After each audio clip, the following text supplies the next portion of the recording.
destroyed, I'm definitely going to feel them tomorrow. Especially from that last burnout set with the cable extensions. I mean, those were fucking brutal. Maybe not in, oh, obviously not in terms of the weight that was lifted, because I mean, that was like nothing. Anybody could do that weight. But just squeezing that hard on the first few reps when I was nice and fresh, and then burning out with progressively shorter and shorter partials as I got more and more fatigued. That was just the cherry on top in terms of that tricep workout. So I was only in there for like 30 minutes, man. That was a quick one. So luckily, or not luckily, hopefully I'll make use of that relatively easy day. I mean, that lift in terms of the fatigue and like, let's just call it, well, yeah, I guess fatigue's the only word that it did to my whole system. Not that much. Definitely not as much as compared to a real leg day or even chest and back.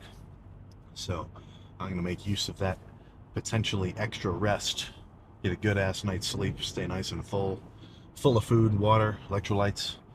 And tomorrow's leg day should be as brutal as I can muster, as crazy as I can get.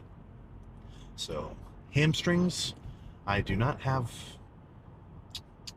Shit. You want to hear something? I'm at a crossroads.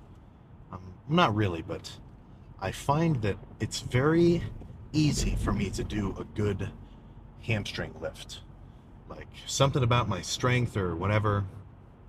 If I go to the gym and I do hamstrings before legs, then hamstrings always pumped to hell. I feel like they're gonna rip off the back of my knees when I stand up straight and like fully straighten my legs. Always fatigued, always throwing around a good amount of weight on the hamstring curls. The RDL's always fucking burned. It's never really a problem. Quads, on the other hand, sometimes I'm subject to having a little bit of an off day. Like, sometimes, or let's just say, some muscle groups for you may be a little bit more stingy when it comes to, I want to say getting a pump, but really just kind of overall vibe or performance of the lift. Tries for me, I mean, hardly, will never have a problem getting pumped. Buys either. Side delts, rear delts, always easy. Back, always pumped. Chest, well, yeah, chest on occasion may be a little bit finicky if I'm not perfectly hydrated or maybe not super well rested. I can definitely tell that my strength may dip a little bit and that my sets may not be so intense if I don't prepare properly. But quads, I'd say, are the most susceptible to being affected by my preparation. For me to do, or for me to come in to do an arm day or a back day, even, well, let's maybe not a chest day, but arms guaranteed. I could come in and do an arm day, get a pretty solid pump off of like not a lot of sleep. And that's not a recommendation, of course. I would never want to do that.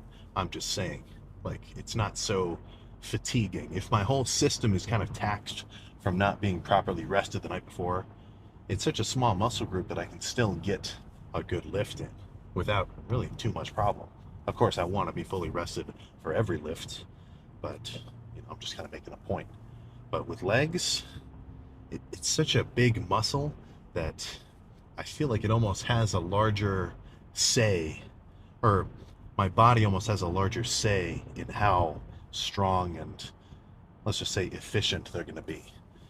If I'm not properly well rested and I haven't eaten all my food or whatever else, then my leg day is going to suffer. So that's where I've got to take it upon myself to ensure that even though I'm not in the gym, I'm still kind of dictating what I do based upon the fact that I'm going to be in the gym the next day doing a specific thing, if you catch my drift. So some packs of ramen, some milk. I had some Cinnamon Toast Crunch today again. I wouldn't call it a staple, but definitely not a rare meal. Some ground beef, some cheese. I might even do some rice. Hard to say. Hard to say what exactly I'm going to eat tonight. But I'm going to make sure that I am as full can be for tomorrow. And then, of course, all the pre-workout meals I'm going to scarf down too. So the three, well, actually, I guess those are the only two. No, there's three, right? If I want to have a good lift, I want these three things checked off. Sleep, good night's rest, hydration, drinking a ton of water. Like as soon as I wake up, I want to slam some electrolyte packets or some Silo 9, the hostile amino mix that does have some electrolytes inside. So sleep, hydration, and then of course, food. But honestly, I'd say food is probably third on the menu because I can still have a good lift when I'm dieting down if I get a good night's rest and I'm well hydrated. So food, I'd say, is my last concern. But of course, since I'm trying to gain weight, it almost supersedes the other two and becomes my first concern. But you get the idea. You know, let's cut it down to the lowest common denominators of progress. Eat, sleep, and train. None of those can be out of whack too much, or else you're not going to make gains. And I've been making this little analogy a lot as of late. If you can tell that you have not made any noticeable progress for the past, I mean, I want to say years, but even if like you've been trying to make progress and it's been 1 month and you've seen no changes, then that should be an indicator that you should change what you're doing. You know, so cut it down to the basics: eat, sleep, train. Which one of those three is out of whack? You're probably not eating enough, perhaps. Maybe you're not getting enough sleep. That's when you're growing. When you're in the gym, all you're doing is ripping yourself down. You got to go to bed, get some solid REM, build yourself back up. But you know, do not think that you're training as hard as you can train.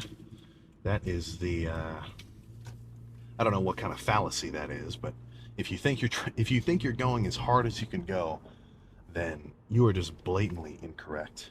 You know, I know for a fact if I do a set of leg extensions to failure, but someone like a scientist can jump onto my quads with electrode probes or whatever and like use a computer with high voltage, Frankenstein style, to like force my quads to contract, I could probably do an extra 10 reps. Like my quads, all your muscles are physically capable of much more than you are capable of exerting. So you can always get a little bit more out of the tank when it comes to your training intensity. And that's not me telling you that like I'm a monk and I train as hard as I can. I always want to train harder. And whenever I have a day where I'm kind of a little bit like, geez, that was kind of fucked, that's my cue to sort my shit out and make sure that the next lift and the ones consecutive afterwards, right, I actually meet the bar of intensity, which will let me get in the car, get back to the house, eat my post-workout meal, watch some Sopranos, and say, today was a good-ass day of training. But time to go home, eat, take my big-ass bowl of vitamins, fish oil as well. I definitely think you should be maxing out your omega-3 intake. That's, I don't know the exact scientific whatever, but guarantee that shit is fucking good for you. Sleep and then cardio. Maybe I'll record it this time just to really rub it in your face. But I'll fucking see you next